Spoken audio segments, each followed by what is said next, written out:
Hello, everyone. Excuse me. This is AJC's weekly baseball talk show on WFAN 90.3.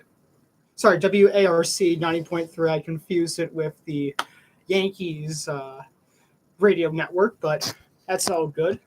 Again, WARC 90.3 FM.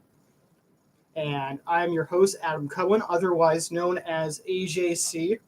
And we got a lot to talk about today. So, first off, I'd like to say a couple of things.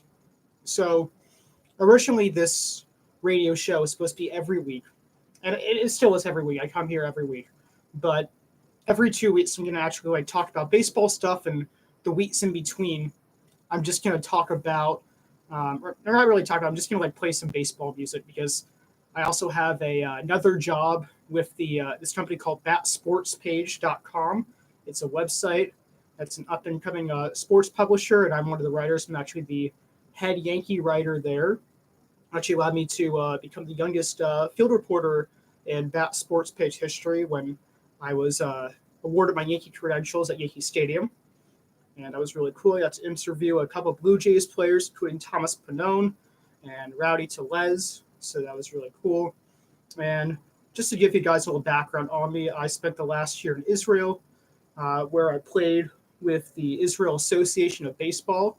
I'm a two-time Premier League champion, which is the highest league in Israel.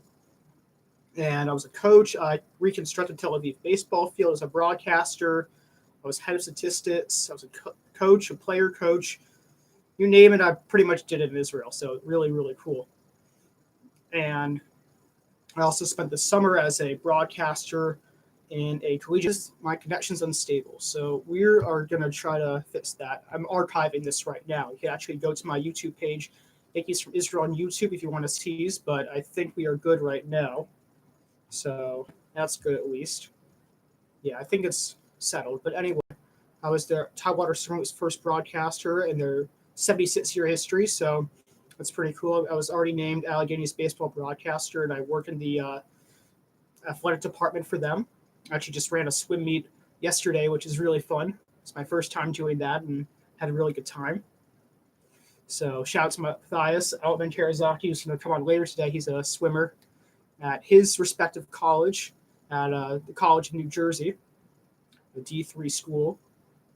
And yeah, I'm just a big baseball fan. And I'm trying to become the next Yankees broadcaster, so this is a perfect way to try to get there. And you can reach me at Yankees from Israel on YouTube, which is my channel, Yankees from Israel, or you can reach me on Yankees from Israel on Instagram. Reach me at the Real AJC on Twitter, or if you have any questions, you can email me at adam.cohen71422@gmail.com. And you can also call in at 814-332-5275. Again, 814-332-5275.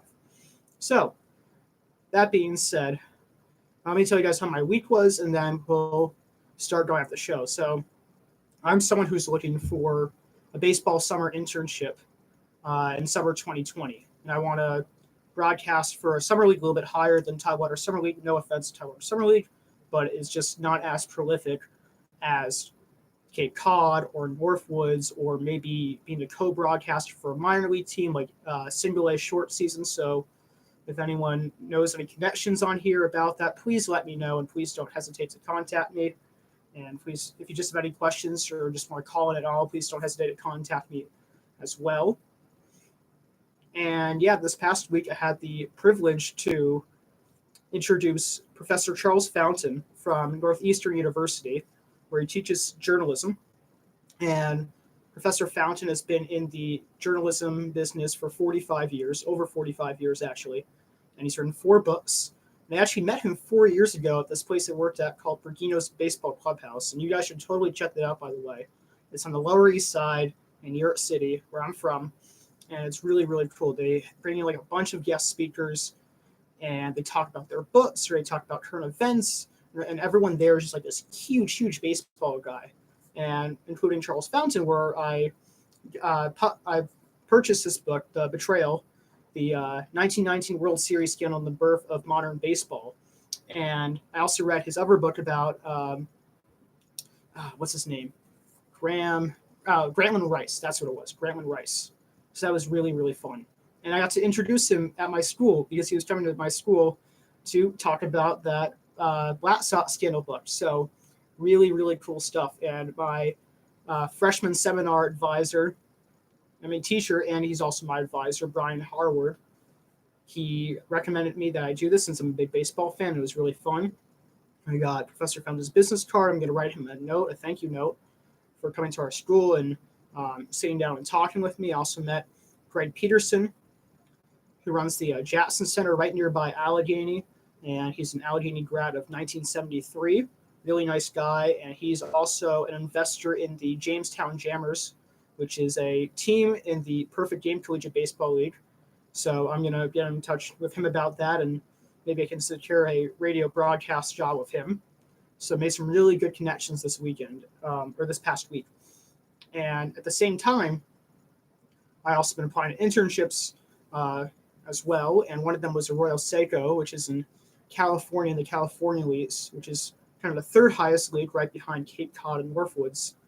So that's really cool. I actually applied to them the year before, and I actually got a call back. So now with a year of experience under my belt and a lot of things that I'm doing right now, hopefully I have a really good chance at, convincing them to hire me as their radio broadcasters. That'd be really cool. And then I also just had a article published in the campus, which you guys can go onto the campus website online, or if you're on Allegheny, if you live at Allegheny College, you can pick up an issue, and it's about extrovertedness and my own personal experience interviewing players at Yankee Stadium, along with a study research by my co-writer Kelly Sherlock, or research that she found, and it's a really, really good article, and I highly recommend that if you have not read it yet, that you go and read it, either online or in print. So that being said, we do have a full schedule today. We are going to talk about the Gold Glove winners. And if you guys do remember, a couple weeks ago, I gave my Gold Glove Award winners predictions. So we'll see how I do with that. And then we're going to talk about the nominees for American League MVP, National League MVP, American League Cy Young, and National League Cy Young. And then we have three interviews aligned for today. We have one of my really good friends from Israel, Dean Pellman, who is a pitcher on the Israeli Olympic team. So he'll be on air today. Then we have the catcher for Allegheny's baseball team, Jimmy Hurley, and a RA in my dorm. So he'll come here live, and that'll be great because we have to see his face, and a really nice guy. And then we'll have my good friend Matthias call on air to end the show. Then I'll give a little outro, and that'll be it. So that's what we have planned for today. And just give me 1 second because I gotta get something really quick.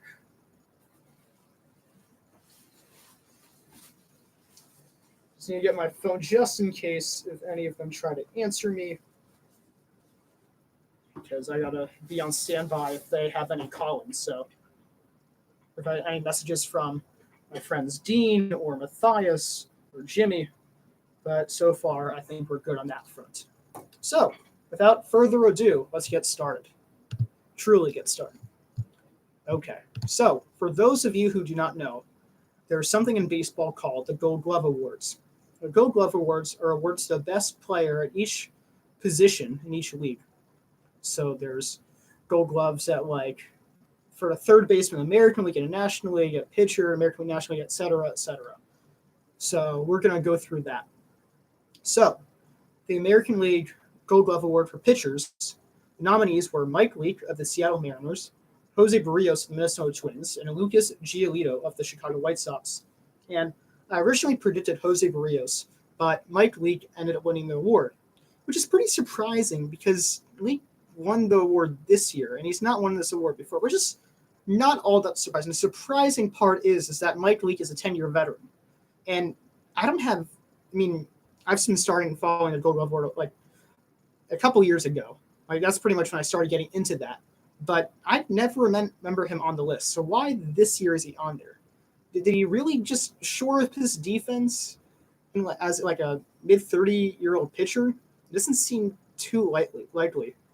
But at the same time, I mean, this is the American League Pitcher Award for Gold Glovers, and usually they have like no statistics really to back them up, except for like fielding percentage. But even that's pretty. Even that kind of fluctuates a good amount.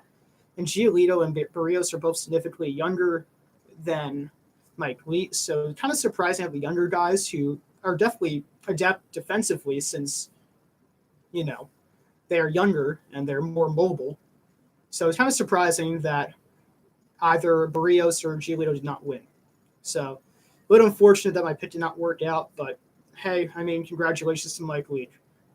Yes, the writers must have thought they deserved it, and it must have some more basis than just like, here, let's give an award out to this guy for having a high fielding percentage. I would hope so. So after that, we have the American League catchers. We have Roberto Perez of the Cleveland Indians, Danny Jansen of the Toronto Blue Jays, and Christian Vasquez of the Boston Red Sox. So my original guess was Perez because he had the highest caught stealing percentage, and caught stealing percentage is the percent of which you throw at a runner trying to steal. His percentage was at 40.1%. Then you have the highest defensive runs saved. So if you have a defensive run saved of 0, your average. Above 0 is above average, and below 0 is below average. So you had 29 defensive runs saved. So that's really, really good. I mean, a lot of good fielders have about like 2 or 3 or 5. Some of them have 10, but 29. I mean, that's really just unheard of, especially as a catcher. I mean, that's just weird. And then the second highest frame rate, which is essentially making sure that pitches that are strikes look better and pitches that are not strikes look like strikes. And it's kind of like the amount of runs saved in that way, 9.6 runs saved because of his framing ability.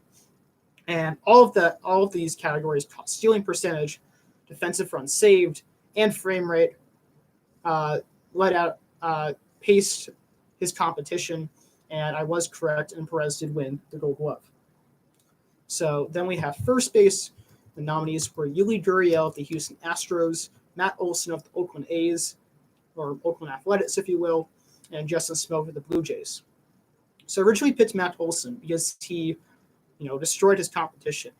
An ultimate zone rating per 150, which is essentially how much range you have over the course of 150 games. And again, same thing like defensive runs saved, where 0 is average, above 0 is above average, and below 0 is below average. So you had 4.6 runs saved, or 4.6 runs saved in the UZR per 150 statistic. At 13 defensive runs saved, and I was correct in this as well, and Olson did win the Gold Glove at first base. And that's his second consecutive Gold Glove. He's only been in the league for like 3 or 4 years, so really impressive start to his career. And he's also a really good hitter too, so he's really becoming one of the best first basemen in the game, and everyone loves lefties, especially lefty first basemen, since usually it's more typical to have lefty first basemen, as lefties can only play 3 positions really, which is outfield, first base, and pitcher. So he's becoming one of the best lefty first basemen in the game, which is good. And especially for a small market team for the A's, they'll definitely give them some more publicity. So then at second base for the American League, we have Jose Altuve of the Astros, DJ LeMahieu of the Yankees, and Yolmer Sanchez of the White Sox. So I originally predicted Sanchez because he led the pack in defensive runs saved with 11, UZR per 150, and UZR per 150 with 5.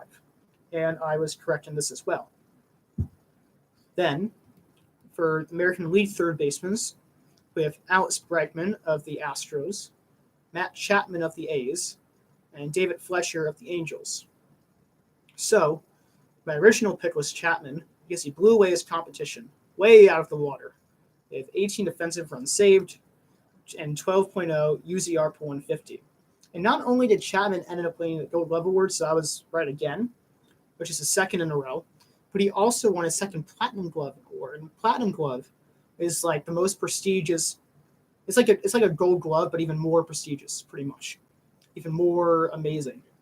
So Platinum Glove's the best defender in each league, and he won it not just one time last year, but now twice in a row. So really, really impressive stuff. Then we have the American League shortstops. We have Marcus Semien of the A's, Andrelton Simmons of the Angels, and Francisco Lindor of the Cleveland Indians. So my pick originally was Simmons because even though he played just in 102 games, he had 14 defensive runs saved and 10.4 UZR. So this is a distinction between UZR per 150 because he played in so few amount of games, his UZR per 150 would kind of be like out of proportion. It'd be like 18 or something like that. So I just went with UZR, which is still really impressive that he accumulated that much in just 102 games.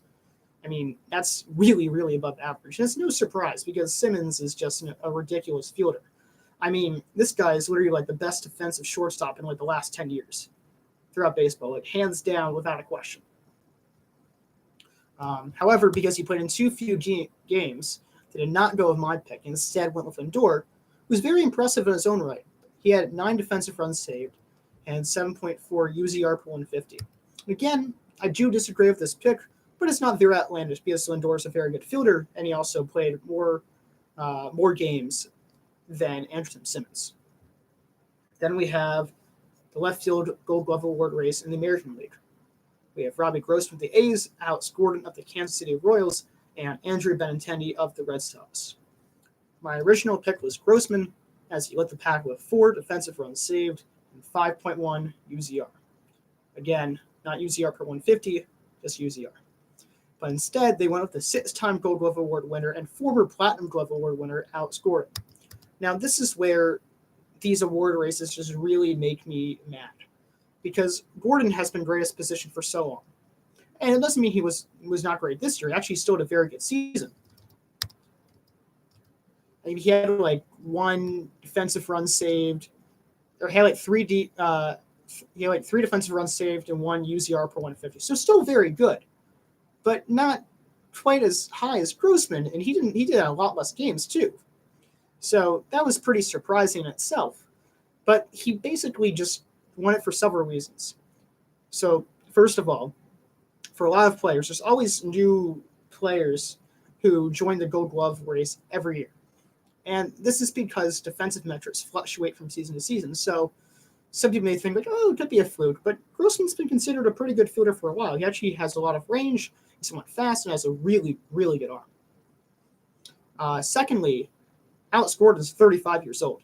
So his defensive metrics, and it's proven that with age, especially in the mid-30s, your defensive metrics shoot down. And his metrics are definitely not as on par as it has been in recent years. And thirdly, and most importantly, his metrics were certainly inferior to Grossman. So, just by looking at statistics alone, you think, okay, it doesn't matter what this guy's street cred is. It doesn't matter where he was before.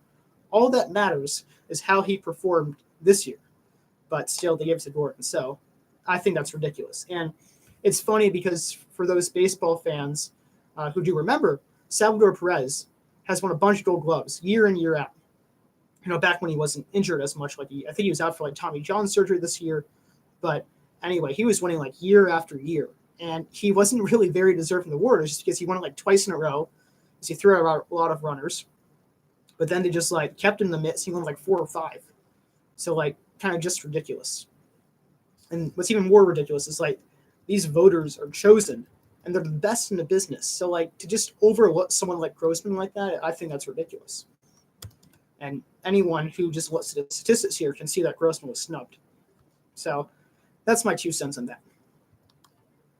Next, we have the center fielders Gold Glove race in the American League. We have Kevin Kiermaier of the Tampa Bay Rays, Mike Trout of the Angels, and Jackie Bradley Jr. of the Red Sox. So my original pick was Kiermaier because he led his competition with 13 defensive runs saved and 9.8 UZR per 150.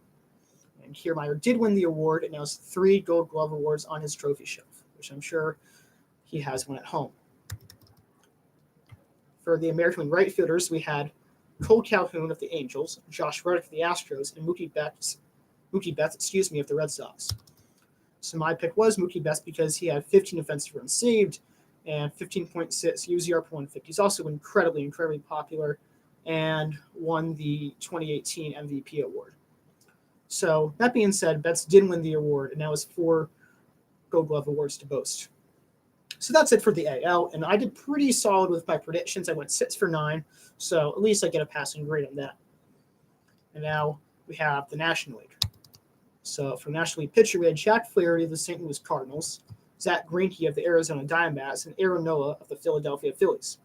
Again, very, very hard to tell defensive metrics of pitchers, but Greinke has won the Gold Glove in the past, so naturally is my pick and is most popular of the three. And Greinke did up winning the award despite being traded to the Astros before the July 31st trade deadline. So, he spent 3 or 4 months in the National League, but was so good defensively, or just so well known defensively, that he ended up winning a 6th Gold Glove. So again, this is another example of just how street credit winning Gold Gloves in the past definitely impact you throughout the races as time goes on, even if you are or not deserving of it. So just you can see my point, just be constant throughout. Then the National League catchers, we have JT Realmuto of the Miami Marlins. We have Austin Hedges of the San Diego Padres, Yadier Molina of the St. Louis Cardinals. So my pick was Realmuto because his popularity as the best two-way catcher in the game right now, which means he's great offensively and defensively, but he also had 11 defensive runs saved and 8.0 frame rate and a league high 47% caught stealing. So Realmuto did end winning his first Gold Glove award, and you can actually argue that Austin Hedges got snubbed a bit because he had 22 defensive runs saved, 28.7 frame rate, and 33 caught stealing. But again, Realmuto's talked about more, and voters still love the traditional stats like caught stealing percentage, which has been around forever. So 47%, the league average is about 27 or so, no, I think 26 or so. So 47, I mean, that's head and shoulders beyond. And I think he actually had the best caught stealing percentage in all of baseball in terms of a certain number of games caught, or a certain number of innings caught, rather. So Realmuto was easy choice for them. So at first base for the National League, we had Paul Goldschmidt of the Cardinals, Christian Walker of the Diamondbacks, Anthony Rizzo of the Chicago Cubs. So my prediction was Rizzo because he's a very popular player, easily one of the most popular players in Chicago, and has won several Gold Glove awards in the past. And Rizzo did up winning his 3rd Gold Glove award, as he recorded 3 defensive runs saved and 2.9 UZR per 150. But again, someone else deserved the award just based on stats alone, and that was Christian Walker. Christian Walker had 9 defensive runs saved and 2.6 UZR per 150. But because Walker isn't as well known and hasn't been as good of a defender in the past, Walker did not win the award. So that's that.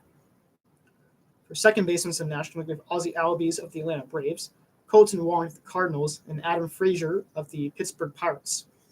So, like many others, I chose Wong because he destroyed his competition with 14 defensive runs saved and 4.9 UZR per 150. And I'm sure that Wong was actually also in the mix for a Platinum Glove because he was very, very good. I would say Mookie Betts probably could join that race as well.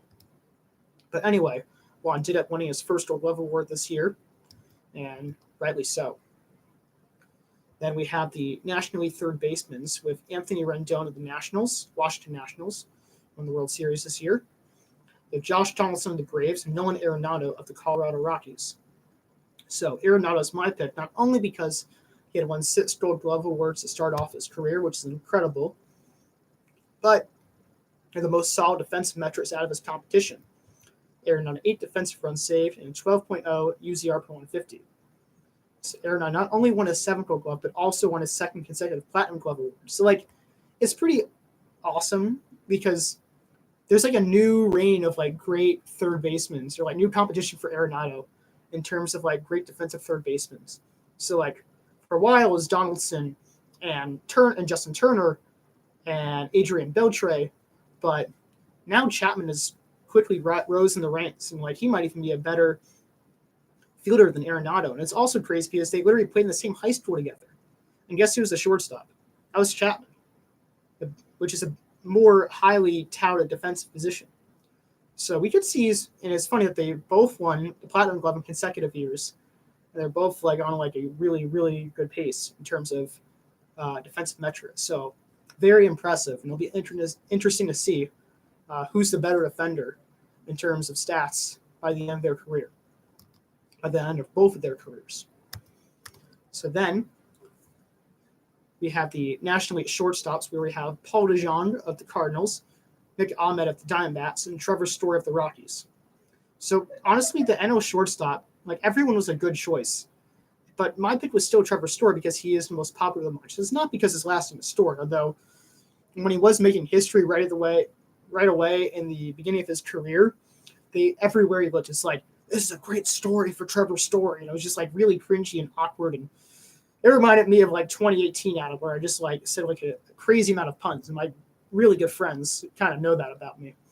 So I try to avoid that now. But even so, it's just like hilarious just hearing like, it's a great story for Trevor Story, like literally like the first like 15 days of his career. So like 15 days nonstop of hearing that. Like everyone was kind of annoyed by that at a certain point. But my prediction came true nonetheless, and Story won his first Gold Glove award. And again, it was a very tough pick. I mean, he could have gone with any one of these players, and I actually would have not been mad. They're all very deserving of it.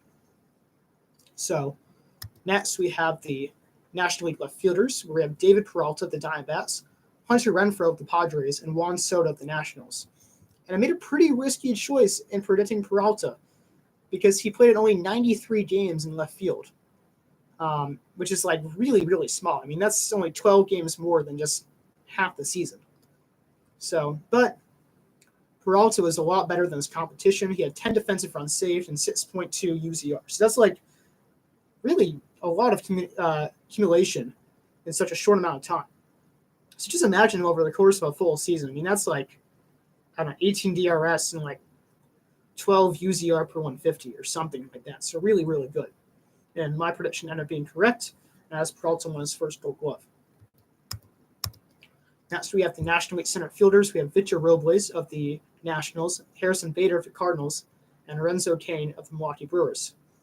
So Bader, who actually played in college with Dean Pellman at the University of Florida, was my pick for the Gold Glove because he had a ridiculous 13 defensive runs saved and 21.8 UZR per 150. I mean, like, again, the top guys we usually see for that are like 10, 12, maybe 15, 20. I mean, 20 plus is just like, okay, you are literally like top 5 fielder in all of baseball.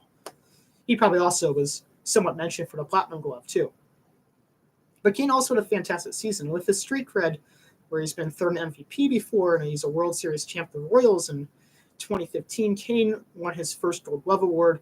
He had 20 defensive runs saved in his own right and 8.7 UZR per 150. Again, Cain was very deserving of it, so I'm not as annoyed as I was with the American League voting. That one position, but American League left field that was, but still, Bader was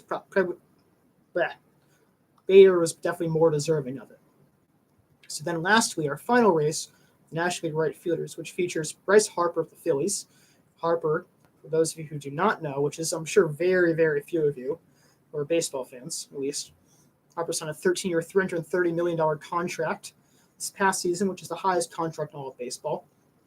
Then we have Cody Bellinger of the Dodgers and Jason Hayward of the Cubs. So Bellinger is my pick because he's the probable MVP, and he's also really, really popular. I mean, he broke the then NL rookie record of home runs with 39. Now that's been passed by Pete Alonso this year, 53. He leads all rookie records with 53 home runs, or all rookies ever, I should say. But also Bellinger was just ridiculous on the field. He just like completely wrecked his competition. I mean, Bellinger himself had 19 defensive runs saved and 15.3 UZR per 150. And my prediction ended up being correct, as Bellinger won his first Gold Glove. So for the National League, 8 out of 9 picks of my picks were right. And overall, I had 14 out of 18 picks correct. So I'm pretty happy with myself. I could give myself a pat on the back. And you can make sure that I'm telling the truth about my predictions by checking out the last archive video of this talk. And again, every 2 weeks. So go to my channel. You can look up AJC's Weekly Baseball Top Number 5, my channel Yankees from Israel on YouTube. And you can find out my original predictions, which is shown here. You can just verify it if you're so willing to do that. So, one second, I get a water break really quick.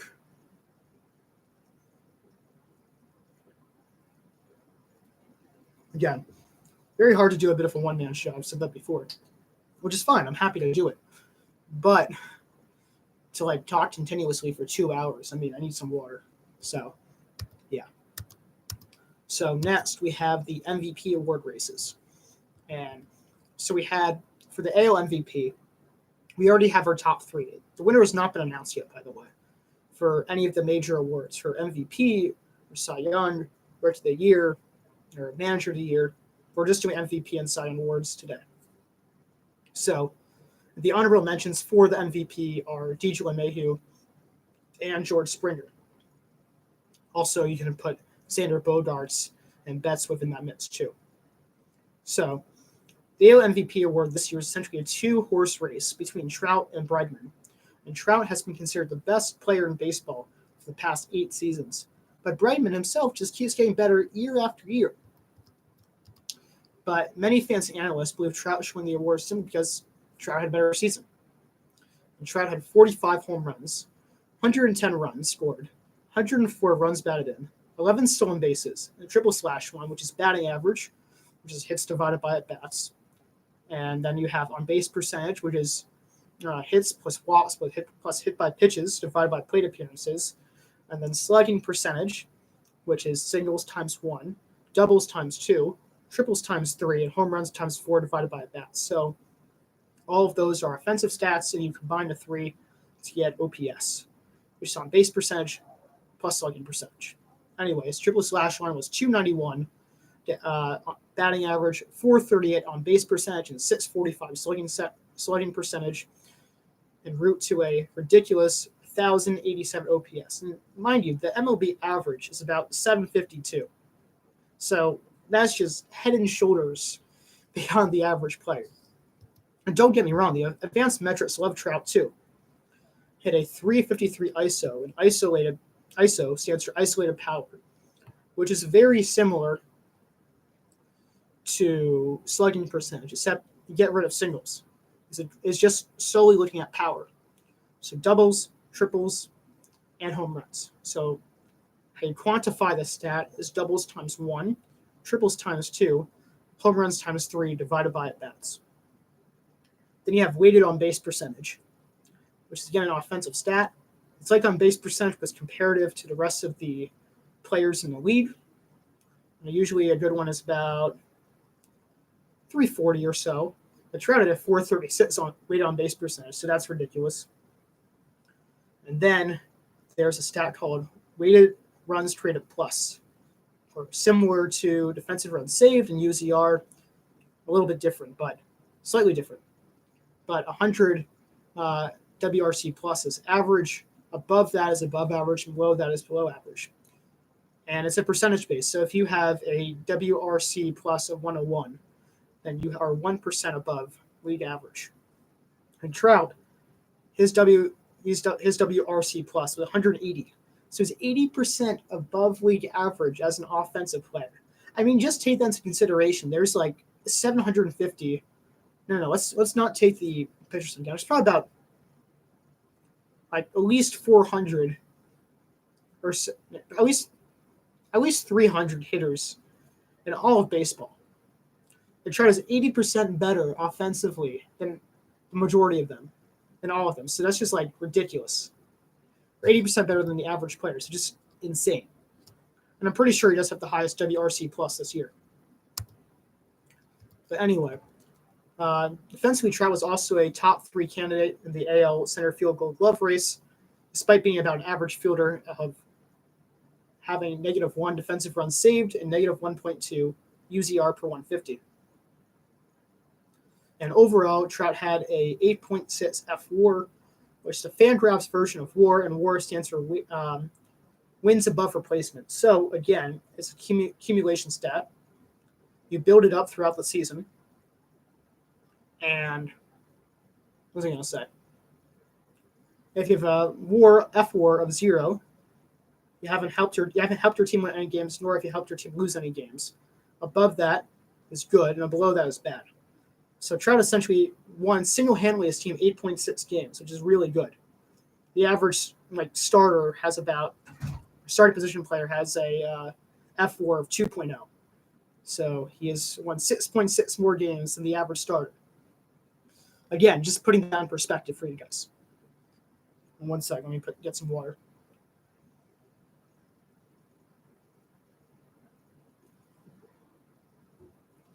So Bregman, on the other hand, had 41 home runs, 122 runs scored, 112 RBIs, and a triple slash line of 296, 423, and 592. Again, 296 batting average, 423 on base percentage, and 592 slugging percentage.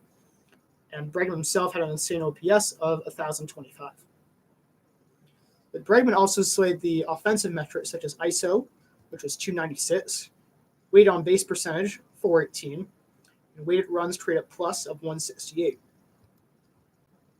Bregman was also placed at least third in the AL third base Gold Glove Award race, as he had 7 defensive runs saved and a 5.3 UZR per 150. All this led to an 8.5 F4. So it's pretty close, but everyone should agree that Trout's the better offensive player and Bregman is the better defensive player.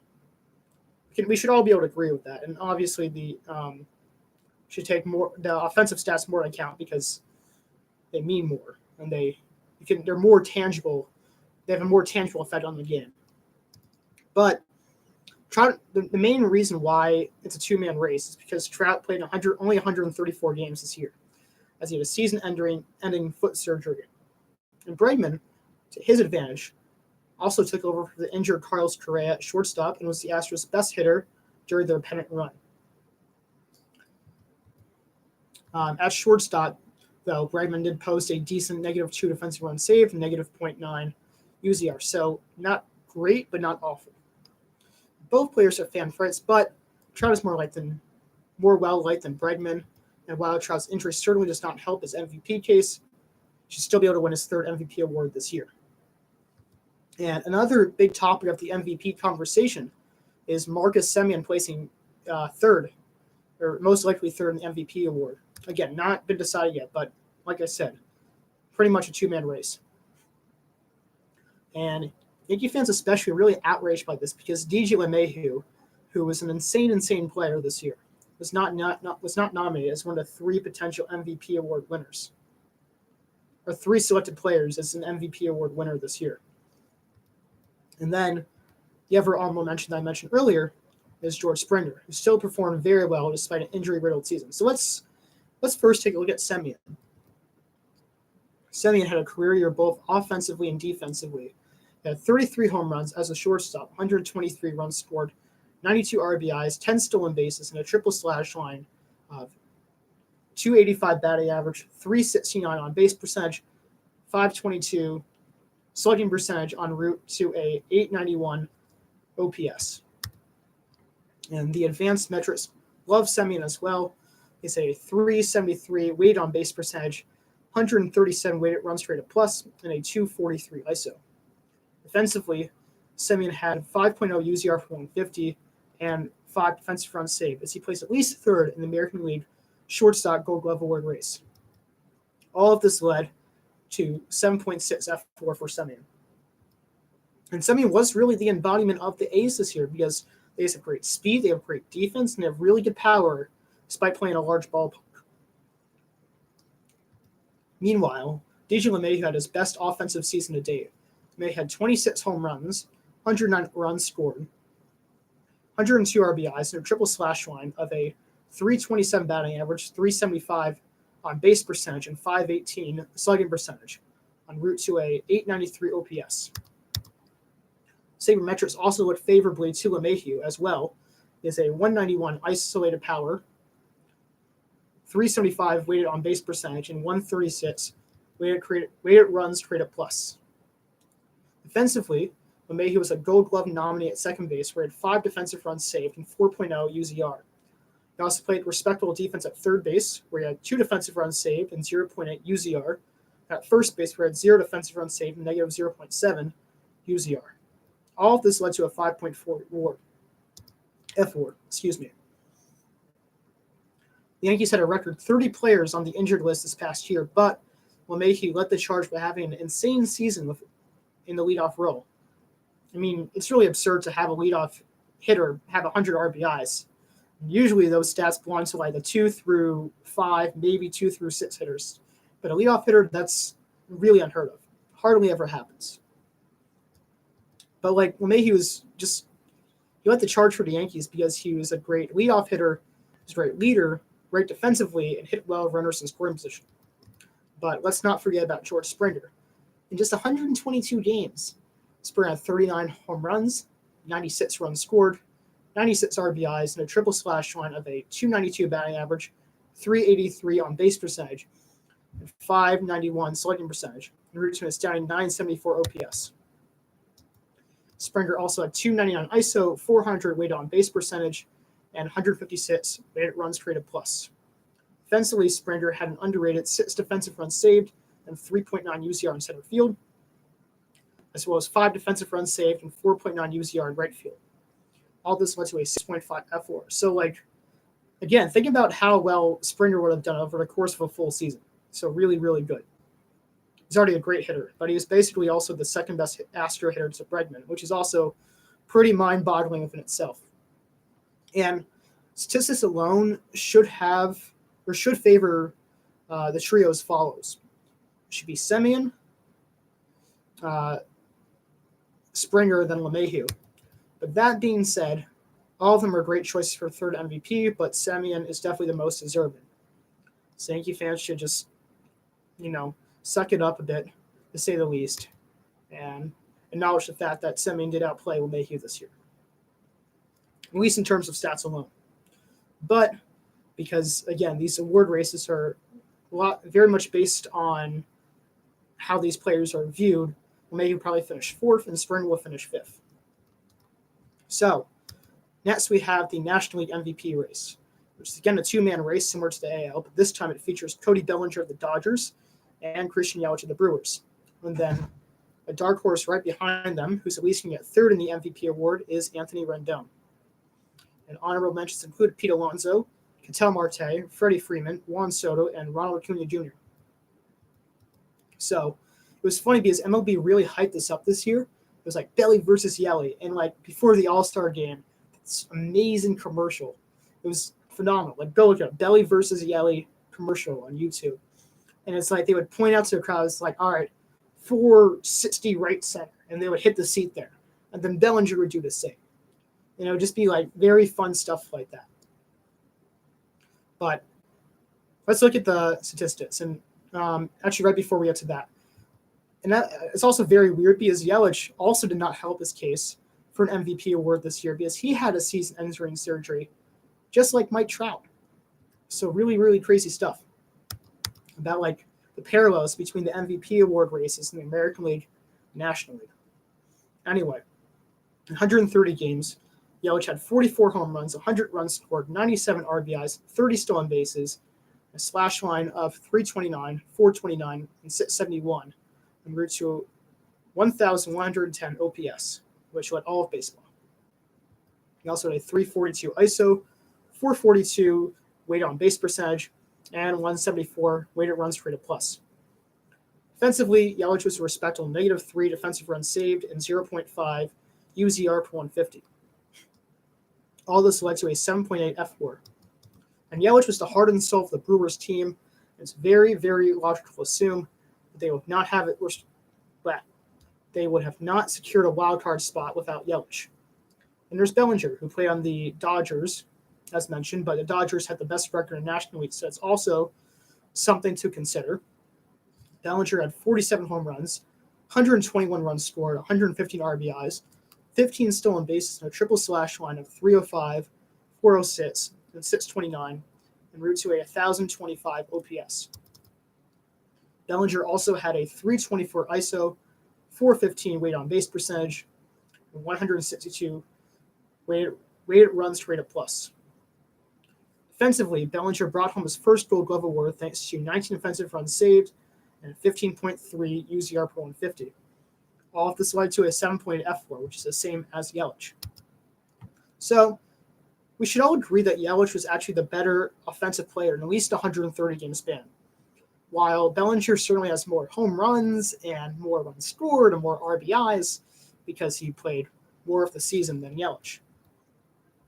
Also, Bellinger destroys Yelich defensively and played a full season. So when it comes down to it, the MVP race is Bellinger's award to lose.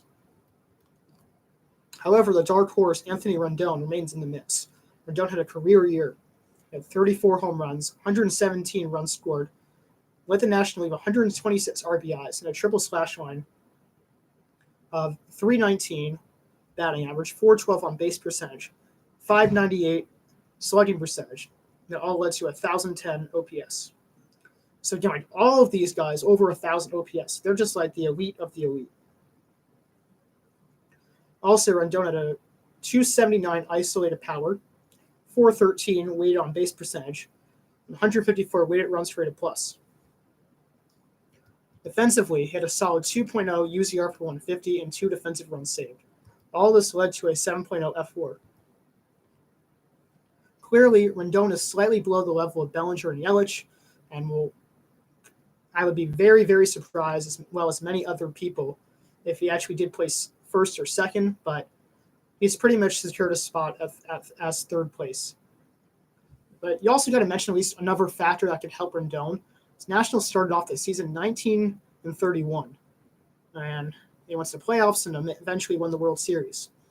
Obviously, the voters, they just vote at the end of the season, and at the regular season it is, and don't take into account the playoffs. So, to make it fair, because not every one of these players are on a playoff team. So those are the main three, and let's talk a little bit about the honorees, where we have Pete Alonso, who, like I said, set a rookie record with 53 home runs, which beat Aaron Judge's rookie record home run, 52 home runs in 2017. Ketel Marte, who made a very smooth transition to center field, had great defense and a lot of power. We had Freddie Freeman, who's a great first baseman, had also slugged 40 home runs for the Braves. Juan Soto just kept getting better his sophomore year. And Ronald Acuna Jr. Was very, very close to a 40-homer, 40 stolen base season. So all of those guys should fall in the top 10. And that's the National League MVP race for you. So we are going to take a quick break, and when we come back, either start the Cy Young Award race or we'll have the interview with Dean Pellman.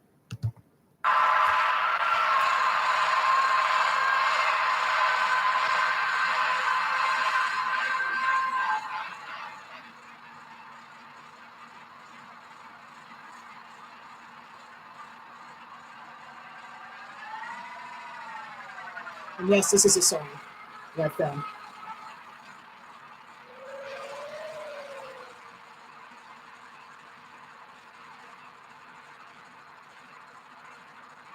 It's the only music that can really play during the stream, like this type of music, the YouTube audio library.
These sounds are very weird. I apologize. There's just no other way to stream my broadcast without doing that.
that's enough of that for now.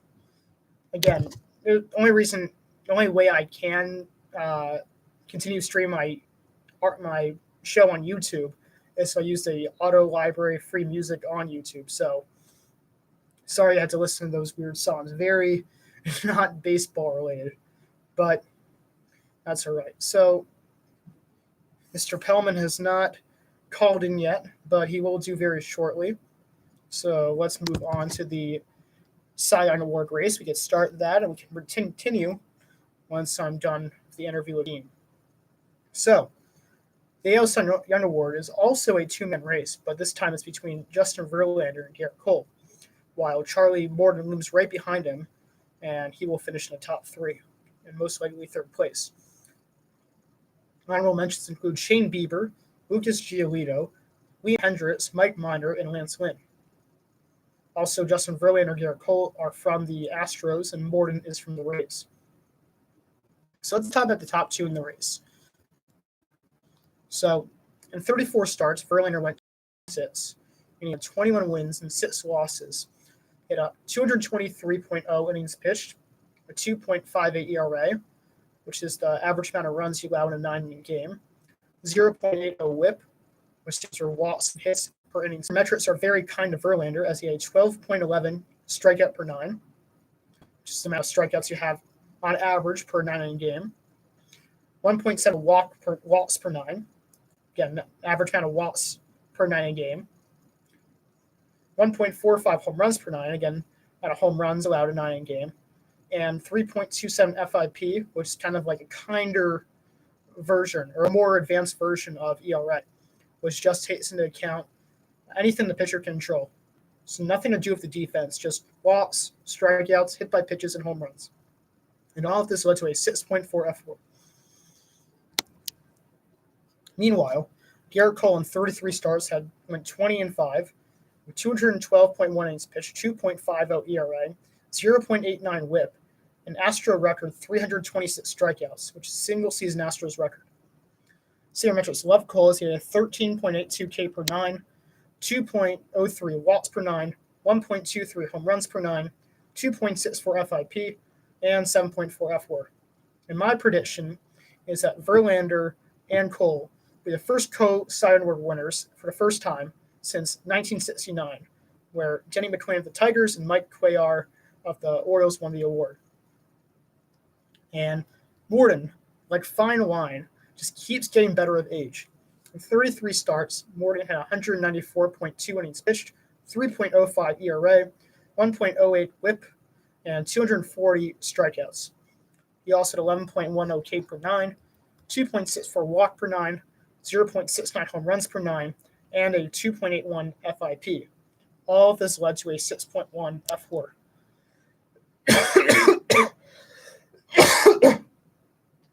Excuse me. Got a little bit of a cold, as if you cannot tell. You gotta stay strong. Continue with this. Anyway, so let's go back to the nominees. So we already know that Verlander and Cole will place 1 and 2. Not sure about the order yet. Could both place first. Morton will place and was pretty much their ace the entire year.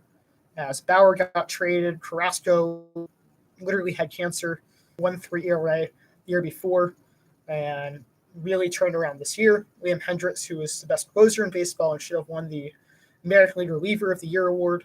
Mike Minor, who signed a 2-year deal with the Rangers, had 200 pitched and 200 strikeouts, or roughly that. And Lance Lynn, another Texas Rangers pitcher, also the same. So that's the American League Cy Young Award winners for you in a nutshell. And let me just text my buddy Dean really quick, because he should be on by now.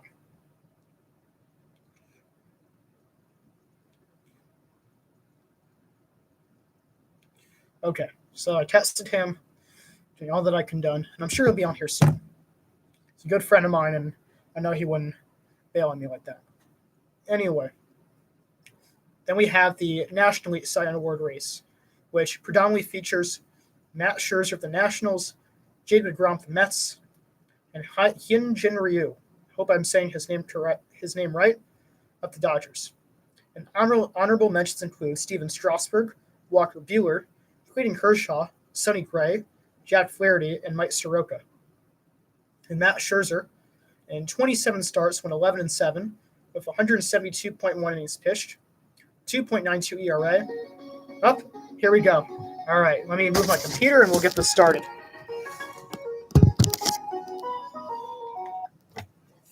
Hello, you're on air. Good, how are you? I'm just putting you on speaker really quick. No problem. All right. Do you mind if I introduce you really quick, Dean? Hey, do your thing. All right. So our speaker on air right now is Dean Pellman. He's from Miami. He's a big Marlins fan. He's Israeli, just became an Israeli citizen somewhat recently, and he's a pitcher from the University of Florida. Go Gators. Go Gators. Yeah. Actually, my school's team's the Gators here too, so go Gators in both regards. Love that. Yeah. Pellman threw 95 in college and was a very highly touted recruit out of high school. He coached in Israel for the past year and was the ace of the Tel Aviv Comrades. He's one of 3 players selected from the Israeli Association of Baseball to play for the Israeli national team that recently secured a spot for the Olympics. And Dee and I were very good friends in Israel. My buddy Dallas and I always hung out his and our good friend Jake's crib.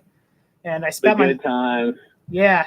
It was amazing. I spent my last night with you guys and really good friends. You guys are basically my big brothers. Yeah, you're for sure little brother, 100%. Thank you, man. So, Dean, thank you for coming on air. My pleasure. Thanks for having me, big guy. Of course, dude. Anytime. So, my first question is, how did you get into baseball, Dean? That's actually tough because my dad being an Israeli and both my parents being Israeli, they didn't even really know what baseball was. But I really just played every sport growing up. I really loved soccer, basketball, everything. But I excelled the most in baseball for sure, and I was good at it. So I just stuck with it from an early age. That's pretty cool. I mean, I feel like a lot of great baseball players like yourself. I mean, you guys are just like a freak of nature in every single sport. I like to think I'm decent at basketball. I'm trying to be a rec league superstar right now, but nah, I wouldn't say freak of nature. I try to put on for the Jewish name for sure, though. That's fair. I just remember like your soccer skills in Israel, and I've heard rumors about your basketball skills from like Jake and Ryan.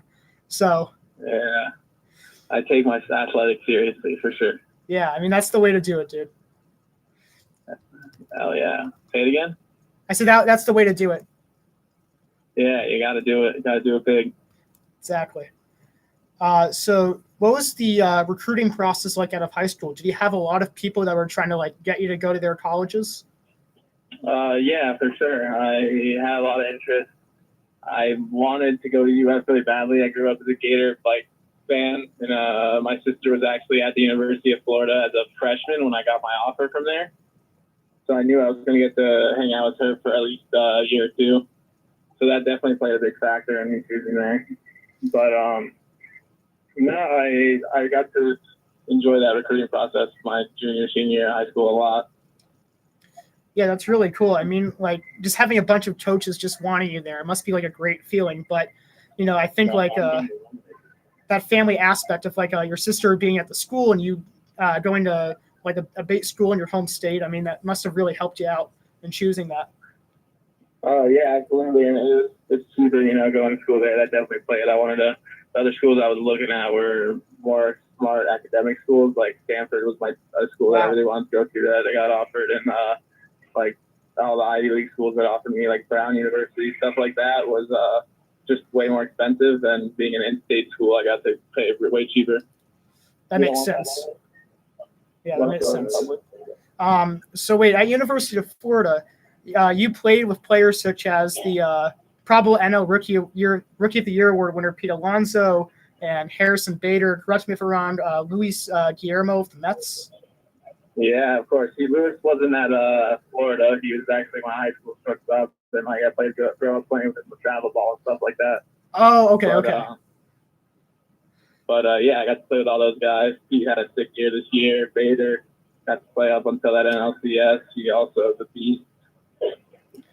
So yeah, what was it like playing with them? What are they like as baseball players and on and off the field as people? I mean, I got nothing bad to say about anybody on the baseball side of things. Everyone was just absolute beasts, really talented guys. You could tell from the beginning. But yeah, I mean, we had great relationships. You know how it is picking out baseball players. They're kind of similar, has things to talk about. Yeah, that's awesome. Yeah. But Pete was actually a funny story about him. First time I ever met Pete, I was on a golf cart at a tournament, a showcase with my senior year in high school with the coach from Florida, Coach O'Sullivan. And we were driving by a game, like he was scouting, and some kid hit a 500-foot bomb with a wood bat to center field, and Coach Sullivan goes, "That's going to be your teammate next year. That's Pete Alonso from Tampa." And that was the first time I saw him, and now I got to watch him hit over 50 this year in the big leagues. That was pretty cool. What an introduction. I mean, wow, I didn't realize that. Yeah, funny.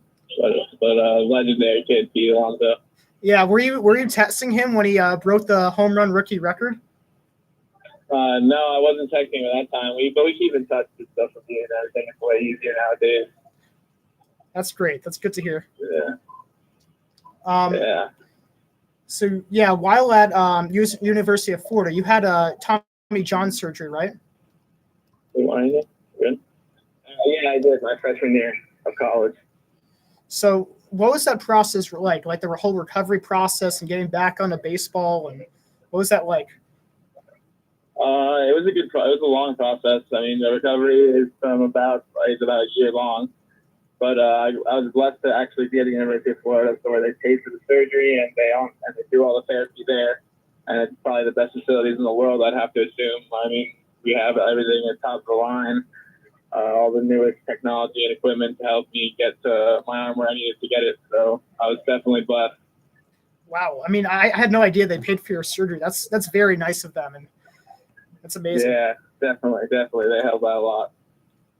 Yeah, I mean, like, was it a bit disheartening? I mean, that's for a lot of players, that kind of feels like, oh, this is like the end of my career and just a very long and difficult road. I mean, how did you keep yourself mentally strong during that time? Just a lot of help from support and people around me. Like my parents were always very helpful. They always gave me the opportunities I needed to stay in college and play baseball and help me just really give my all to what I wanted to do, which was play baseball. So, yeah, that's nice that you got us. Yeah, sorry, go ahead. No, and definitely just the competitive nature. Definitely wanted to stick around, not get defeated by an injury, stuff like that. Mm-hmm. Yeah, that's great. I mean, with your attitude, and I've met your family members personally. I mean, they're some really, really amazing people. Oh yeah, a bunch of legends. Yeah, they definitely are. I still remember that one night where we went out with your brother a couple of times. I mean, that was really fun. Too much fun, man. I miss those nights already. Same here, dude. Same here. Yeah. Yeah, but that's basically the type of support system you need when you go through a tough time like that. Yeah, of course. You need people in your corner always. Yeah. Anything you do in life, whether you're in a good time in life or bad time in life, not really fun if you're even in a good time if you don't got someone to spend it with. That's a great way of looking at it. Yeah, absolutely. So this is a question I've actually always been wondering, but I guess I never got to ask you. Do you think you could have gone pro if not for the Tommy John surgery?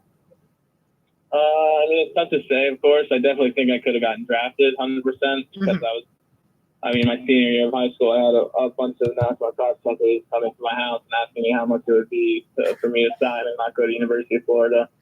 So I definitely think I would have had the chance. But I don't know. It's tough to say. I see a lot of my friends who I got to always compete with and do stuff like that in high school and college in the big leagues, and they're being successful in the big leagues. So I definitely think I would have had a chance. Yeah, that makes sense. I didn't realize you were I mean, it makes sense why you were so sought after out of high school from even professional scouts. I mean, you threw 95 as a righty. I mean, that's amazing. Yeah, and back then, I think I know I'm not that old, but even 5 years ago when I was a senior in high school, or 6, 7 years ago now, it's 95 was a lot more than 95 is now. Now you need to 100 to be a big righty prospect. So back in the day, 95 was good enough to get enough attention in high school. Yeah, you're certainly right, and it's still an impressive feat nonetheless. Thank you. I appreciate that, my man. So what made you decide out of college that you wanted to live in Israel? I mean, you got to meet all of my Israeli family actually, but you saw how much family I had out there. Both my parents being from there, all our vacations growing up were always there. So it was just a place that I felt very comfortable. It was definitely a place that I honestly would feel more comfortable living than a lot of my friends would even just go from down here in Florida to New York. You know what I mean? I didn't feel like I would even have the support system in New York that I had in Israel. And you saw how good it was with my aunt. She took care of me like I was her own son. So it was a place that I always felt very special, like a big special connection with, and I really wanted to try it, and I had a great opportunity to try it, and it ended up working out. I got to do this whole Olympic run with the Team Israel and stuff like that. Mm-hmm. Yeah, that's got to meet Adam Cohen at AJC. Yeah, that's always a plus too. Yeah, that's the biggest plus of the whole experience. I appreciate it, Dean. But yeah, that's really beautiful that like your family, like Israel's just home to you, and I think it's home to like it's second home growing up. Yeah, and well, what do you love most about Israel besides having family there and going there for all those vacations? The beaches and the sun, for sure, and the rain, the weather, the food, the women. You know how it is, AJC? Yeah. There with me? Oh yeah, I understand you completely, dude, and every aspect. Yeah. And when you played in the Israeli Association of Baseball, what did you like most about it? Just the guys. I mean, it was hanging out with you, Jake, and all the boys. Definitely made it the best. That was the best part for sure. Yeah, I mean, the people there are unreal. I mean, like David and just all those other Exactly. Yeah. Exactly. It truly is a place that just brings people together. Yep, it was. It made some friendships, some good times, some laughs, memories. Mm-hmm. Mm-hmm. Got to play baseball with a cell phone, playing music in the back pocket. Yeah, that's true. Yeah, playing baseball in Israel is something else. It's just an unreal experience. Yeah, it was. It was great. And I don't think I ever asked you this, but who approached you to join the Israeli national team? Was it Margot or Peter, or who was it?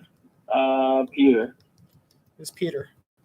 And yeah. What was the conversation like when he asked you to join? It was more just started with going to the practices that they were having once a week on Fridays. So it wasn't anything too big in the beginning, but then just trying to earn a spot, I guess. Mm-hmm. Yeah. Yeah. That makes sense. Yeah. Yeah, I do remember that team being like a big start, and then like it kind of just turned into something even more. Yeah, no, absolutely. But it was a great experience. Yeah. So you've traveled to like a variety of different countries, playing on this Israeli national team and playing the qualifiers. What was that like? That was definitely one of the coolest perks for sure. I mean, I think Jake and I counted the countries that we were at together. We were in like 14 countries, even just stopping, later counting the countries that we stopped in, even just for connecting flights. It was a lot of fun. It was a good summer of traveling, something that most people don't get to experience for free. So definitely memories I have for the rest of my life. Do you have any memorable stories from it, on or off the field? Nothing, man. I definitely, one of the best parts was having my parents there. They came to Bulgaria and to Germany for a week, so that was one of the best parts for sure. Mm-hmm. Mm-hmm. Yeah, they got to share the experience with them. Yeah, that's incredible. I mean, that's just really living the dream right there. Yeah, absolutely. And what were some of the countries, just for the people who are not familiar with you, that you went to while playing the national team? I think it was started at Prague coaching, and then we went to Bulgaria, Lithuania, and Sweden coaching. And then it was, I think, Germany, Italy, and that's about it playing wise. That's still really cool. Yeah, definitely. Yeah. So how did it feel when you guys secured a spot in the Olympics? And I think it's the first time Israel's going to the Olympics, right, for baseball? For baseball, yeah, it was surreal. I mean, it was a lot of fun. You get to build friendships with all those guys that you're teammates with. So getting to enjoy that celebrating with them was really fun. Yeah, I can't wait to watch you on TV in summer 2020 on that. It's gonna be so cool. Yeah, it's gonna be a heck of a ride. Yeah, and I think Israel's a great chance of winning it this year. Yeah, I believe in the guys absolutely. Nice. No one wants anything less than a gold. So Yeah, of course.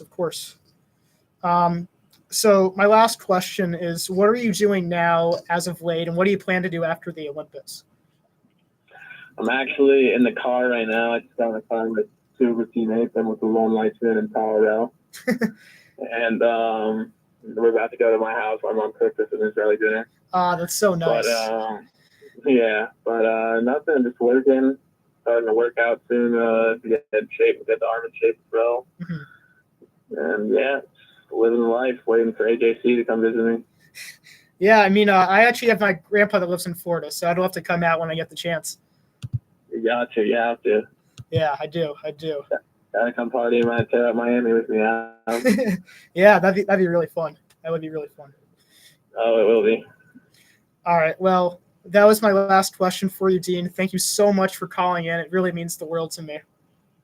Nah, me too, my man. It was my pleasure. It was great speaking to you.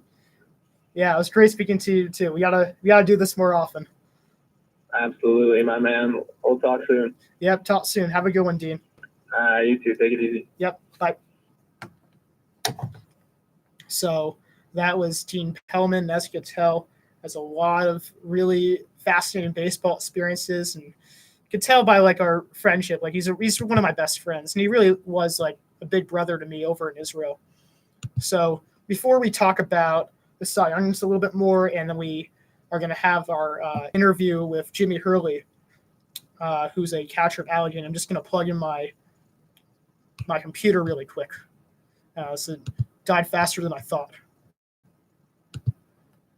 So I put on some music and we'll get that settled.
Alrighty, so we're gonna resume the National Elite Sign Award talk, and after that, we'll have our interview with Jimmy Hurley.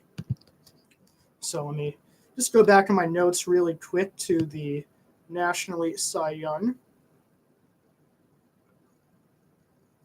Okay, so I was talking about how there was Scherzer and Grom and Ryu in the race. So right now we're on Scherzer. Matt Scherzer in 27 starts this year went 11-7, 172.1 innings pitched. He had a 2.92 ERA, 1.03 WHIP, and 243 strikeouts. He also had a 12.69 K per nine, 1.72 walks per nine, 0.94 home runs per nine, a 2.45 FIP that led him to a 6.5 F4. Jacob deGrom, in 32 starts, went 11-8 with 204.0 innings pitched, 2.43 ERA, 0.97 WHIP, and a National League leading 255 strikeouts. He also had 11.25 K per nine, 1.94 walks per nine, 0.84 home runs per nine, and a 2.67 FIP, all leading to a 7.0 F4. And then lastly, there's Ryu. In 29 starts, he went 14-5, 182.2 innings pitched, 2.32 ERA, 1.01 WHIP, 163 strikeouts. He also had a 8.03 K per nine, 1.18 walks per nine, 0.84 home runs per nine, 3.10 FIP, and this all led him to a 4.8 F4. So you can kind of see that Ryu's WAR, at least, is significantly less than deGrom and Scherzer. But he's still, a very good pitcher, just doesn't have as quite the traditional stats like strikeouts and innings pitched like deGrom has. He does have more innings pitched than Scherzer, but Scherzer still, might get the nod just by the WHIP and the. Actually, no, he doesn't lead him in WHIP either. So it'd be interesting. I can pretty much be certain at this point that deGrom should be able to win the National League Sign Award. But Ryu has a shot to win second, actually, which is interesting because without looking at the stats directly, we definitely think that he'd get third, but he could still kind of edge out Scherzer for second. And then we have the honorable mentions, which include Steven Strasburg, the World Series MVP. We have Jack Flaherty, the young ace for the St. Louis Cardinals. Mike Soroka, the rookie for the Atlanta Braves, who probably would have won Rookie of the Year award if not for Fernando Tatis Jr. or Pete Alonso. And we also have Sonny Gray, who had a pretty bad tenure with the Yankees, but then has emerged as the ace for the Reds. Clayton Kershaw, who was one of the best pitchers in the decade, but is still an ace, but just not quite on par with Scherzer and deGrom year in, year out. Walker Buehler, who's an emerging young ace for the Dodgers. And, that's how the field rounds out. So, again, I'm going to put on some music, and then we'll have the interview with Jimmy Hurley.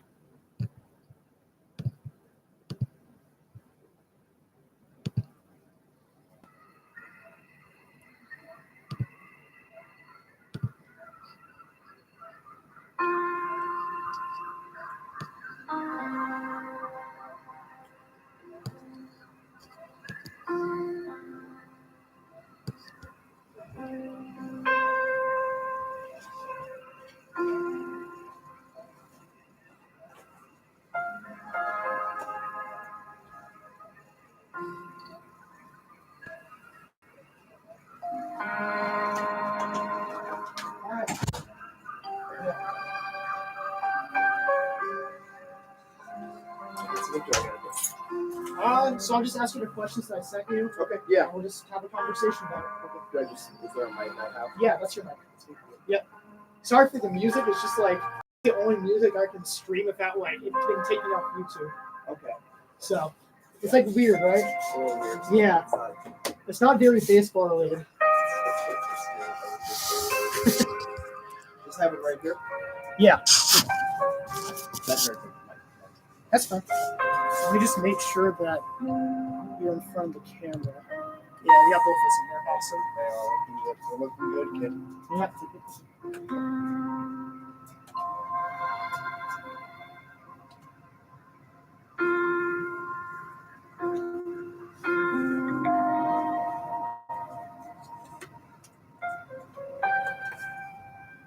This chair is significantly lower. All right, we'll have to do.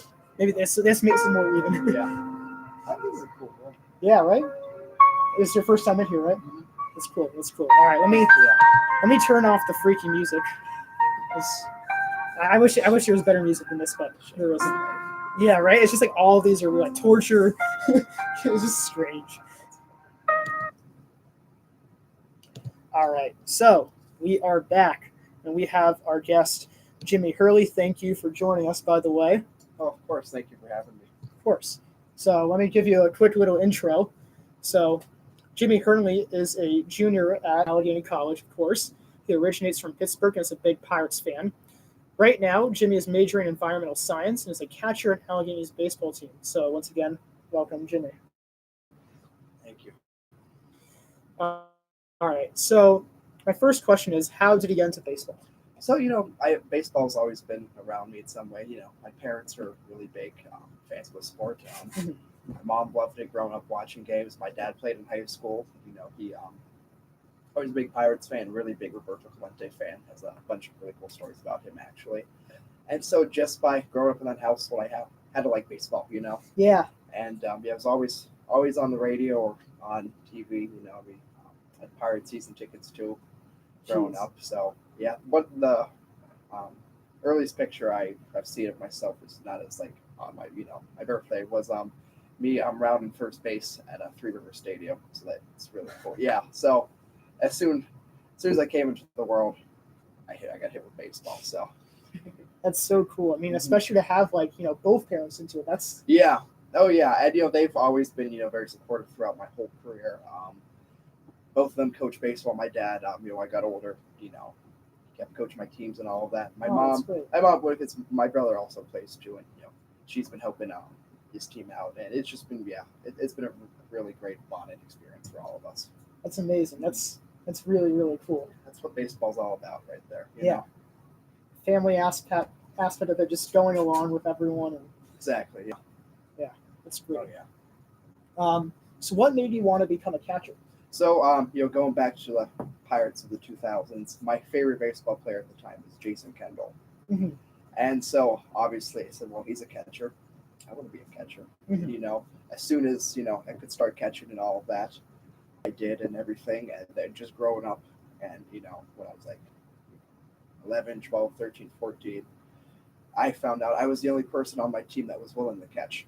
And so, as much as I found catching found me. And it's always something I love doing, and you're in every play and you have a good time doing it. Everyone loves you, Yeah, I mean, it's definitely. Besides pitchers, like the most important position in the game. It is the most important position of the game. That's the right answer that you want to hear. And I have seen you catch before, and you're also like a natural leader too. So you definitely fit the position very well. I appreciate that. Yeah. Appreciate that. And Kendall's a very good choice. He is. Catcher, yeah. He should be the next Pirates manager. That's cool. He's in the he put himself in the running for it. I hope the Pirates are listening to that. Yeah, catchers usually make the best managers anyway. Definitely. So yeah, I actually over the summer to another cool Kendall story. Mm-hmm. I work at a country club back home, so they have these big golf outings and all that. There was a silent auction, and I won a signed Jason Kendall game jersey. Wow. Yeah. That must have made your whole summer. Yeah, it did. Yeah. Well, I played a lot of baseball too. That's true. That's true. But yeah, no, it was great. Yeah, I couldn't believe I got that. Yeah, and just speaking about baseball stories, what are some cool stories about Roberto Clemente that your dad witnessed? Okay, so him and his friend Ralph Bacot, they would always go down, to the games early, get autographs from everybody and all of that, and Clemente being the big star. And so my dad doesn't have this autograph anymore, which is a shame, but he just wrote on a piece of paper, Bob. It's a lot, Oh yeah.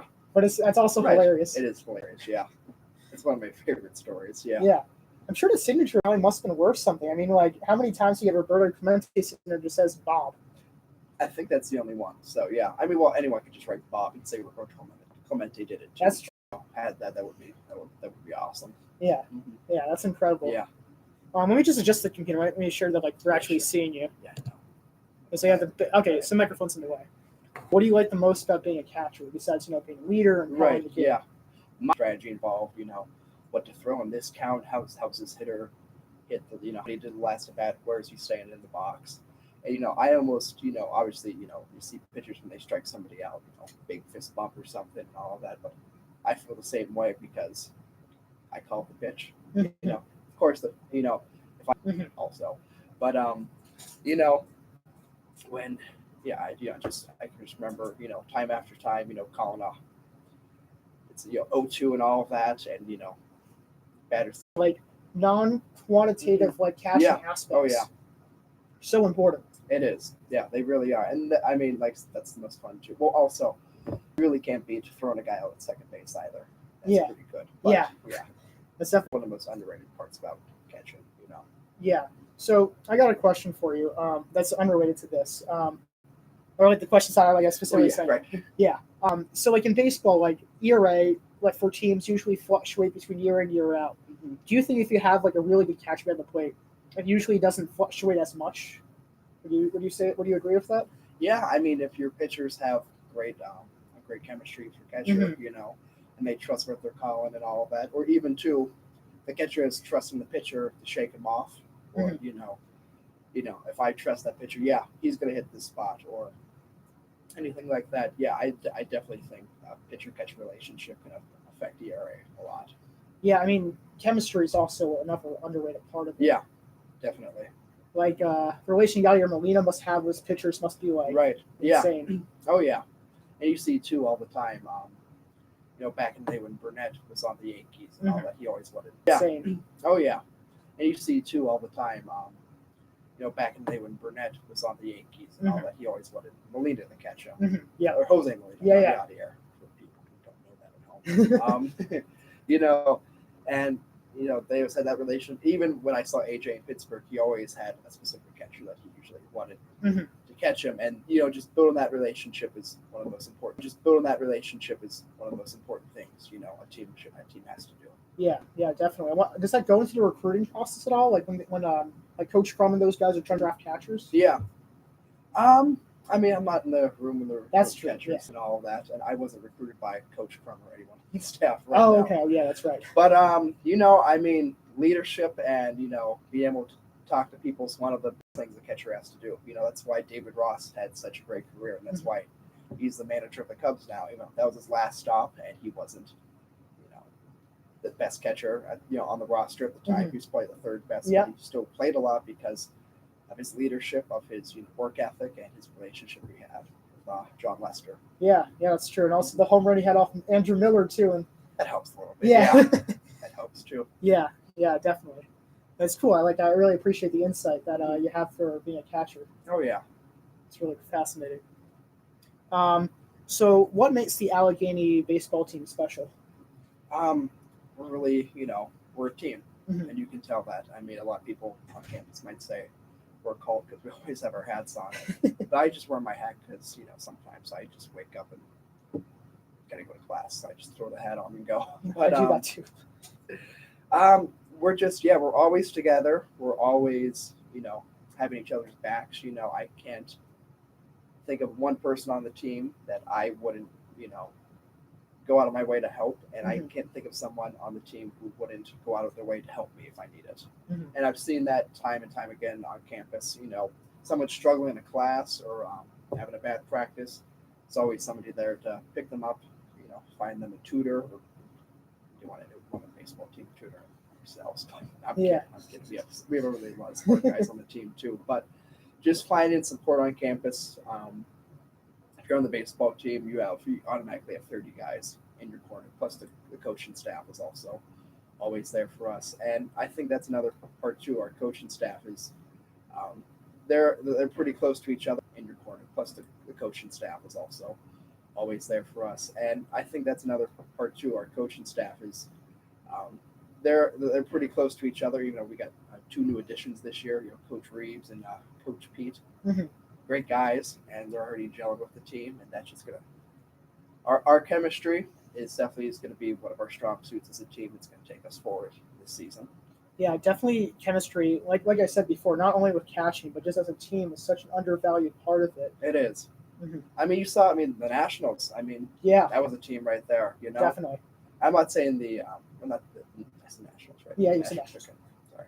Okay. The Astros, I mean, they've been together a long time too, and they've had a bunch of success because they also have very good chemistry as well, and a very good manager. But yeah, that Nationals team, went from 19 to 31. I saw they had like a 0.1% chance at some point to win the World Series, Yeah. and they just came together and just battle throughout the playoffs. Yeah, no, like I mean, I've seen your team firsthand working with the Gator data analyst team, and like the camaraderie is amazing, and also with the school too. I mean, just like the culture of Allegheny, just to help one another, and like we're getting through this as like a team, as a community. Exactly. Yeah, definitely. Yeah, our school is great for that. Yeah, and like D3 schools are like that in general, but I think Allegheny is like a bit more like we're definitely biased with it, but but I think they're very good about that. Yeah, Allegheny does a great job of having support on campus for every person. And can you tell us what a day in the life of a D3 baseball player is at Allegheny? Could be a long day sometimes. Wake up at 6 a.m. to lift. Wow. And go to class. A hitting group at 12. Go to more class. Then practice. And that time you got to fit in, eat in, sleep in, homework, a social life, and all of that. Yeah. And it's in season, it can be a lot. And it could be a big struggle for, a lot of guys sometimes just going through that in day out. But, at the end of the day, no matter what happened, how you did at practice, how you're doing your classes, you get through the day and you're just happy that you get to do all this tomorrow. Yeah, even though it's rough to wake up sometimes at 6 a.m. to lift. Luckily, I haven't had to do that too much this semester, so thank you, Coach Crum, and the pitching group. But I think just it's a lot of work. A lot of people who aren't on a D3 sports team or any sports team or collegiate sports team in general might not understand the true time commitment that a D3 sport requires of their athletes. But I think it's really special because that also adds to our team chemistry, which is one of the biggest factors in a college sport. Yeah, I mean, I just lost my train of thought, but I mean, Allegheny has this breed of really hard workers, and to be a student athlete, especially in a regular school like Allegheny, I mean, you guys are some of the hardest workers on campus, any athlete. Definitely, yeah, I can attribute that. I mean, I've seen not just the baseball team, but football team today. I was at the game, working the concession stand, and they had a really great game today against Worcester, and that's because they worked hard throughout the week, and also too, they're a band of brothers as well. Yeah, they truly are, and we just hope that those themes are throughout our whole athletic program and everything, and that we with baseball we just stick to those cores, that we work hard, we believe in ourselves, and we have an uncommon commitment to our teammates, and we're gonna really like the results that we have. We stick to that. Yeah, I understand that. So what was the hardest task you overcame as a baseball player at Allegheny? I think just adjusting to the schedule and the need. Where my high school where I went and played baseball at, it was in downtown Pittsburgh. And I lived in the suburbs, so people who know Pittsburgh, traffic everywhere. And so I would get into school, sit in an hour of traffic, go through school, then go through practice, and then I'm leaving my house at 6 a.m. I'm not getting back till 8. And so I mean, a lot of that too is just like life here at Allegheny, but I'm by myself here. I don't have my family where I can see my dog after practice. And so I think just getting through this on your learning to cope with life as an individual, away from your family is the hardest thing I had to do. But also too, I keep going back to it because it's so big. I was able to do that because of the chemistry we have on the team and the great relations I have with all my teammates. The ones who have graduated and the ones who are still here. Yeah, I mean, they're definitely I would say, I mean, I'm sure you can attest to this, kind of like your extended family, like home away from home. Definitely, for sure. Yeah, I mean, I see them more than I see my actual family now. So yeah, they kind of have to be, otherwise I'm going to be pretty miserable. Yeah, that's true. But I would say that even though it was a difficult task to overcome, it seems like you already had a pretty rigorous schedule of baseball during high school. I did, for sure. Yeah, and I mean, I had a family of baseball players there too. I mean, my best friend from kindergarten went to high school with me. So we shared many car rides back and forth too. You know, I wasn't driving, I was sleeping, so we didn't talk too much. But Yeah, yeah, that's cool how it all like nets like that. it does. Yeah, like I said, that's what baseball's supposed to do. You know. Yeah, yeah. So going off of that, how has baseball shaped you as a person? Well, my dad always says with baseball, if I strike out or anything, like, hey, you have another at bat. It's always another game. And so it just really taught me to how to cope with mistakes. Mhm. Because also too, you fail 7 out of 10 times, you're an MVP, you're making $300 million a year, and you're going to the Hall of Fame. And so, baseball is a sport that you're meant to fail at. Mhm. And just for me as a person, it's very hard for me to sometimes accept my shortcomings. Mhm. But baseball has really helped me cope with that because I have so many in baseball. If I don't learn how to cope with that, I'm gonna be out of it. You're out of the sport if you don't understand how to do that. Mhm. Yeah, I mean, I think most people who play baseball, such as yourself, can like attest that like it's pretty synonymous with life. Mm-hmm. There'll be struggles and there'll be hardships. Maybe not so much. Yeah. Yeah. Well, that was my last question for you, Jimmy, and thank you so much for coming on air. Of course, thanks for having me. Yeah. I'll have to come back sometime soon. Yeah, definitely. All right. So once again, that was our interview with Jimmy Hurley, and we'll get back to the rest of the show. My good friend Matthias call in a couple minutes. So let me just going to rearrange the setting, and we'll get back to it. And I'll put on some music in the meantime.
Good. Do you mind if I just introduce you really quick? Yeah, sure. Go ahead. So this is Matthias Altman-Terzaki. I'm saying your last name right, by the way, right? Close enough. Okay, cool. That's fair. Yeah. Matthias is one of my best friends since middle school and one of the most knowledgeable baseball people I know. You can read his article on Overtime Heroics, which is an up-and-coming sports website. Matthias, thank you for being on the show today. No problem. Thanks for having me on. Yeah, of course. So we've talked a lot in the past about difficult fan bases. Yeah, personally the Yankees, and I know you dislike the Cardinals a good deal. Yes, I do. Yeah, and I know that's certainly an understatement. Do you think Yankee fans are getting a little bit out of hand by being annoyed that LeMahieu didn't place third in MVP this year? Yeah, it's a little ridiculous. I kept hearing Yankee fans throughout the season saying that LeMahieu should win MVP over Mike Trout and Alex Bregman, let alone they were basing this purely on batting average. When those other guys, I mean, Semien had like an 8.1 WAR, I'm pretty sure. Mm-hmm. Trout and Bregman were both over 8. And then I think LeMahieu, don't get me wrong, LeMahieu had a great season, but Mm-hmm. I think LeMahieu was about 2 to 3 wins lower. So, yeah, I don't know. Maybe the Yankee fans on the internet are a little crazier, but I've seen some ridiculous takes online. Yeah, I mean, any baseball fan can agree that at least LeMahieu is not on the level of Trout and Bregman this year. Like, no questions asked. That's just not true. Yeah. Go ahead. Well, I was thinking more So aside from LeMahieu, there's been this debate on whether Bregman or Trout should win. I mean, I think, Semien. I don't think Semien had a better season than either of them. I think he had a great season, but I think it's really down to those two. But I was just wondering. I've heard a lot of people say like that because Trout got injured, didn't finish the season, that Bregman should win over him. So what do you think about that? So I actually talked about this earlier. I mean, yes, Trout got injured, but he still played he played a lot of games this year, and I still think he had the better overall season than Bregman. I mean, the only thing that Bregman really beats Trout at is like defensive metrics, and Trout's not even that bad defensively. He's okay at best. So I still think the reward is Trout's to lose, but I wouldn't be surprised if Bregman won it. Yeah, and I guess writers may be a little biased because like the Astros made the World Series and the Angels, I think, went 72-90 this year. Mm-hmm. I mean, the Angels a little bit just because the Angels have made the postseason once since he came to the big leagues and they got swept during that one series. So like, I want him to win. I want him to win something, but I feel like the media is biased towards winning teams, so I think that might be the one thing that gives that gives Bregman an upper hand, possibly. That's true. I mean, it could really come down to like how much does the media love Trout versus how much does the media love winning teams. Yeah. Because I mean, both of them are fan favorites in their own right, but like, I mean, Trout's just there year in, year out, so it's pretty hard to root against the guy. I mean, none of these guys are rooting against him. Don't get me wrong, but it's more so of the fact that, like, all right, like, at this point, it's like a toss-up. Yeah. Yeah, go ahead. No, wait. What were you going to say? I wanted to go back to the idea of, like, if you had to put three names down for third, fourth, and fifth between LeMahieu, Springer, and Semien, who would you put? So I'm going to go Semien, then Springer, then LeMahieu. I think Springer, we got to remember, Springer missed some time this year due to injuries. He only played 122 games, and yet he still put up 39 homers and 96 RBIs while batting leadoff. He won a Silver Slugger. He also played some pretty solid defense in the outfield, so that's why I put him in between Semien and LeMahieu. Partially, I put Semien above him because of the durability factor. I mean, Semien played in 162 games this year. Mm-hmm. Yeah, I mean, there's not too many people who can attest to that anymore, that they can play in all 162 games. That's one thing about it, too. But also, Semien has speed, he has power, and he has defense. And, he just also played, like, longer than Springer. But, like, Springer's numbers are through the roof. And it's weird because all those Yankee fans who attest like, oh, well, maybe he was a great leadoff hitter, they forget that Springer was a leadoff hitter too, and that he was amazing in his own right. Yeah, that's true. And I think I read somewhere that LeMahieu's home and road splits were kind of uneven. Mm-hmm. It was something. He hit. Actually, I mean, I guess the main difference is that his OPS at home was 160 points higher than on the road, and he hit 19 homers at home and 7 on the road. That sounds about right. Yeah. Yeah. That probably. Go ahead. Yeah. Sorry, my internet's being kind of weird and keeps cutting out. I wanted to go back to Cy Young for a second, though. I know we're kind of pressed for time, but I heard you mention something about co-Cy Young Award winners earlier. Yeah. And as much as I want it to happen, I don't see it happening just because that some bozo is going to leave either Cole or Verlander off their ballot like they did a couple of years ago for the last few months of the season. And also he had a better ERA, FIP, and more strikeouts than Verlander, so I got to give Cole the nod. Yeah, I mean, I more so did that for a bold prediction, but I mean, Cole was I feel like he was just more dominant than Verlander, and I think most people would agree with that. And also, Verlander a lot of homers this year. Yeah. he allowed 36 homers, which I know at the All-Star break, at least, he's leading the majors in home runs allowed. I mean, I think that, Cole, obviously home runs were through the roof this year. So, like, Cole also allowed a decent amount of homers. But I still think he, like you said, he was simply more dominant this year. So I got to give it to him.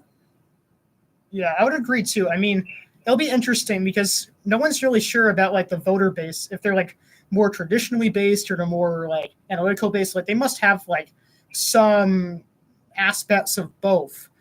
Like Verlander led in he led like innings pitched, and like he's kind of like he was kind of like their number one, at least during the regular season. So there's like stuff that attributes to that. But like I think Cole deserves it hands down though. Yeah, and I also think that I know that I have a good friend from high school who he's still a little upset that Greinke didn't win the Cy Young over Arrieta in 2015. I think a lot has to do, like, if you have an insane second half of the season, the media is going to remember that a little more, so they're going to vote for they're going to vote for Cole, I think. Yeah, and that's why I think DeGrom is going to win it too in the NL, because you got to remember Ryu got lit up over the last 2 months of the season, so he wasn't as dominant. Yeah, no, that's a very fair point, and I agree with you both ways. That is kind of the last question I had for you, and I do have to exit out. So I appreciate you calling in, and I hope you have a good one with us. Thanks. It's always a pleasure being on. Yep. I'll talk to you soon, dude. See ya. All right. So that pretty much concludes the show. Again, this is AJC's weekly baseball talk show on 90.3 WARC FM. Or 90.3 FM WARC. Still getting used to that a little bit. But anyway, you can contact me through my email, adam.cohen71422@gmail.com. You can find this video archived on Yankees from Israel on YouTube, or Yankees from Israel on my YouTube channel, or my Instagram page. And you can find me The Real AJC on Twitter. So please don't hesitate to contact me, baseball info or not. And if you have any relation to baseball, especially like broadcasting internships or just people that you can reference me to, that'd be amazing.